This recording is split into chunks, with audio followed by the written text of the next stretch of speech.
Bien démarré sur AWS, aujourd'hui nous allons parler des kits de développement logiciel, les Software Development Kits en anglais, les SDK. Alors c'est quoi un SDK? Vous le savez probablement, mais c'est un ensemble de librairies que vous pouvez inclure dans vos applications pour faciliter l'accès aux services AWS. Tous les services AWS ont une API qui vous permet d'y accéder programmatiquement, mais appelez cette API vous-même en écrivant des lignes de code, c'est assez fastidieux, notamment pour la gestion des signatures qui permettent de vous authentifier auprès de cette API. Donc utiliser les SDK vous facilite la vie de trois façons. D'abord, on calcule les signatures pour vous, vous n'avez pas à vous occuper de cela. Ensuite, ça vous permet parfois d'accéder à des fonctions de plus haut niveau que simplement l'API des services. Un exemple, sur S3, il y a un objet qui s'appelle Transfer Manager qui permet de gérer des transferts avec des pauses, des restarts. Très utile si vous avez des gros fichiers à transférer vers S3. Donc c'est une couche au-dessus des API d'S3. Même chose avec DynamoDB, on a un objet qui permet de faire du mapping entre des objets Java par exemple, des plain old Java Object, des POJO et des structures dans DynamoDB. On a aussi des logiques de reprise après erreur, de retry si jamais un appel se passe mal. Donc tout ça, ce sont des comportements par défaut dont vos applications vont hériter à partir du moment où vous incluez le SDK dans vos applications.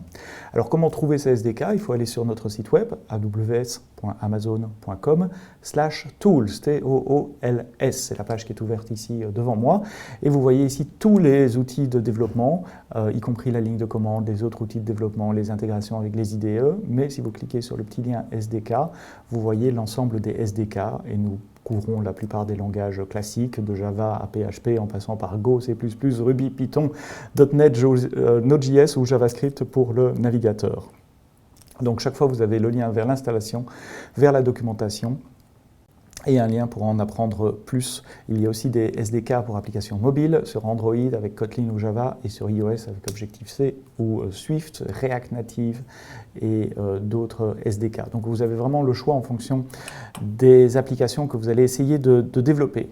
Laissez-moi vous faire une petite démo. Je prends ma ligne de commande et je vais installer le SDK pour Python. C'est un exemple en Python, mais suivez les instructions dans la documentation pour les autres langages de programmation. pip3 installe Boto3, c'est le nom de la librairie du SDK. Ici, il était déjà installé, donc ça va très vite.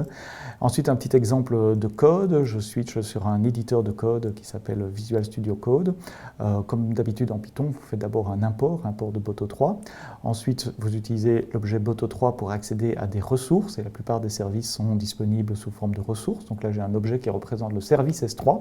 Et sur cet objet, il y a une méthode buckets et all qui me retourne tous mes buckets disponibles sur mon compte.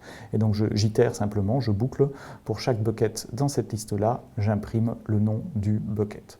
Très simple, mais ça vous montre les principes et je peux exécuter ce fichier avec Python 3, S3ls, et ça liste tous les buckets qui sont sur mon compte.